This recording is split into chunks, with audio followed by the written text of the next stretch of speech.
What's going on, Bears fans? Back at you another video from Bear Down Forever. Just want to talk to you about a few things going to Chicago Bears. In today's video, I would like to go through some of the roster and training camp battles that, in my humble opinion, it's always my humble opinion because I'm not a part of the team as much as that would be awesome. But hey, it is what it is. Start off with the number one position in sports and the most important position in sports, I should say, that's the quarterback. And this is no surprise here. We got Justin Fields, Trevor Siemian, and Nathan Peterman. So we already know that Justin Fields is going to be the starter. Nathan Peterman, I believe that he's here for camp and for preseason, and he will end up on the practice squad. And Trevor Siemian will be the backup. So so that being said, I don't think we need to spend too much time on that. So I'll move right back into the running back. So for the first time in a while, the Bears have a fullback. Kyrie Blasingame. Then they have rookie out of Baylor, Tristan Eber. Then they have Darrington Evans, who they claimed off waivers from Tennessee. Then they have second-year man Khalil Herbert, David Montgomery, who's the starter, and Demontre Tuggle. So now the running back position to me is interesting because I believe that locks definitely to make the team are Dave Montgomery to be your definite, hands down, number one running back, and Khalil Herbert to be the number two, change of pace, scat back. And I believe Tristan Ebner, I believe that he will probably be the third back to make it, but there definitely, can be some competition between Darrington Evans and Demontre Tuggle. But Demontre Tuggle is an undrafted free agent out of Ohio.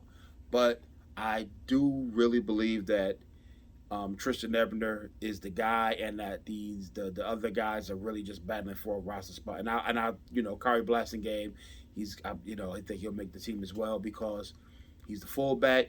The fullback is going to be an important piece for this offense, and they're going to use him in a variety of ways to feed the ball to the running back. And I believe they're going to throw a lot of passes to him out of the backfield because the guy he can move pretty well. For a fullback, he's not like old school slow fullback. He's actually a converted running back. He played running back before. He's a bigger guy. He's 6 foot, 233 pounds, and he can move. So I believe that he's going to be a very important factor in this offense, and so I do believe that Demontre Tuggle will end up being on the practice squad, and I think Darrington Evans might be a cut candidate because, and that's I think that they'll keep Montgomery, Herbert, and Ebner on the roster as well as Blasingame, and I believe that and this also depends on how many wide receivers they keep as well, because if you have a player get injured, you want to have somebody that's available to come in and play for him, and that's another thing. So I think they actually keep more receivers because Ebner can play in the slot. So that's why I think that he's that more valuable to the team.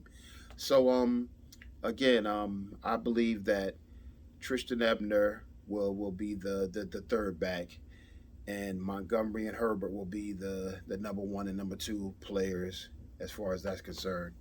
Now we move down to the wide receivers now.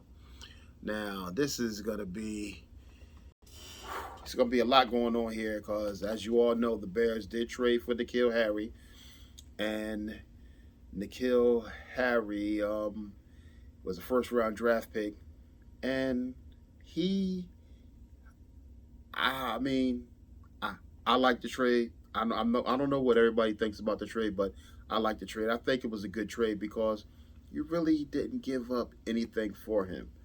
I mean, Post has one draft under his belt, but the way he moved in that draft, giving up a seventh round pick in 2024, I mean, he may end up with three seventh round picks for that season. But I mean, that season is still years away. So I mean, it's awesome. If he doesn't pan out, it's not a big deal because he still provides competition. He brings competition to the fold. So yeah, so we have, of course, Mooney is the unquestioned number one receiver, and we have the rookie draft pick Velus Jones Jr. out of Tennessee. We have Chris Fink out of Notre Dame, who he hasn't really made an impact since coming out of college, and Isaiah Coulter out of Rhode Island. He's a second year man. We have David Moore, who who's a speeder, and that's another thing too. These guys, the majority of these guys are so fast. I mean, you only have a couple of guys who don't run in the 4.3s, and then that's normally the other way around. Normally, you have a couple of guys who do run in the 4.3s. This one you have, a, I mean, these guys can move, man. So, Daz Newsome, the jury's out on Daz Newsome. I mean, when he did get to play last season in limited capacity, I thought he looked good. He only had one catch, but he could move with and without the football. But the thing that's gonna hinder him is that they brought in so many players with special teams abilities. I mean, you got Velus Jones Jr. who can return kicks and punts. You got David Moore who can return kicks and punts. You have Pringle who can do it as well. I mean, I don't think he will do it, but you have him because I believe he's going to be your number two receiver. You have a Tristan Ebner who can return kicks and punts. You have Nisimba Wester. Well, I believe Nisimba Wester is. I don't think he's gonna make the team. He's just one of my cut candidates. So let me get through the rest of the players. So I'm gonna go back, and so we have Mooney is gonna be the number one. Byron Pringle, I believe, is gonna be a number two. It's gonna be between N'Keal Harry and Velus Jones Jr. to be the number three. I believe they're both gonna see quite a good amount of time. We have Dante Pettis, Kevin Shaw, Tajay Sharp, Equinemius St. Brown, and I believe it's gonna be it's a lot of competition at this position, man. So I think it's gonna be exciting. It's gonna be very very exciting to see what happens in camp and what happens in the preseason with this position because there's a lot of guys who have the opportunity to prove that they belong in the NFL, and that's going to bring out the best in these players, and the other players who's here that like Mooney, I think it's going to make him step his game up too because there's been a lot of negative things said about Mooney as well, saying that that he's not a number one or he's too small, and I mean Mooney is lifting with the offensive lineman. I mean, this guy is so strong. He's, for a guy his size to lift the way he lifts and to work out the way he works out, he's extremely strong. We all know Equinemius St. Brown. His father is Mr. Universe. So he has a great workout background and everything. So but the players I think that's gonna make the team, I'm gonna get to that right now. So. Okay, we're gonna have Darnell Mooney, Byron Pringle, Velus Jones Jr. We're gonna have, I believe, Equinemius St. Brown is gonna make it. And man, this is tough, man. This position is tough to try and predict because you have. It's a lot of players here, so I'm not even gonna I'm not even gonna go out and say all the players I think is gonna make it. I'm gonna have to wait and see what's gonna happen in the training camp and the preseason and everything with that, because it's so much competition here. The only player I could really say for sure, only players is Mooney, Pringle, and Velus Jones Jr. Those are the only ones I could say for sure are gonna be on this team, because everybody else is in a straight up competition. Mooney, we know because he's definitely under contract. Um, Pringle, yeah, he signed a 1 year deal, but they paid him, good money to come in and participate. He's making, not starter money, but he's making, more money than one of the other receivers. And Velus Jones Jr., because he's a rookie draft pick. They got him for 4 years, so he's gonna be here. So Daz Newsome has a big hill to climb, because you know, man. So his he didn't run the greatest 40. He has one of the slowest 40s on the daggone team. So that's going to be an issue. But the guy, he is shifty. So so that's that. So I mean, I've been working on this for a while. It's just so hard to come up with these receivers that's gonna make it, man. But yeah, so again, I don't want to keep y'all too long. I'll be back with another video very, very soon, and I'm not gonna take time in between like I did for my last video.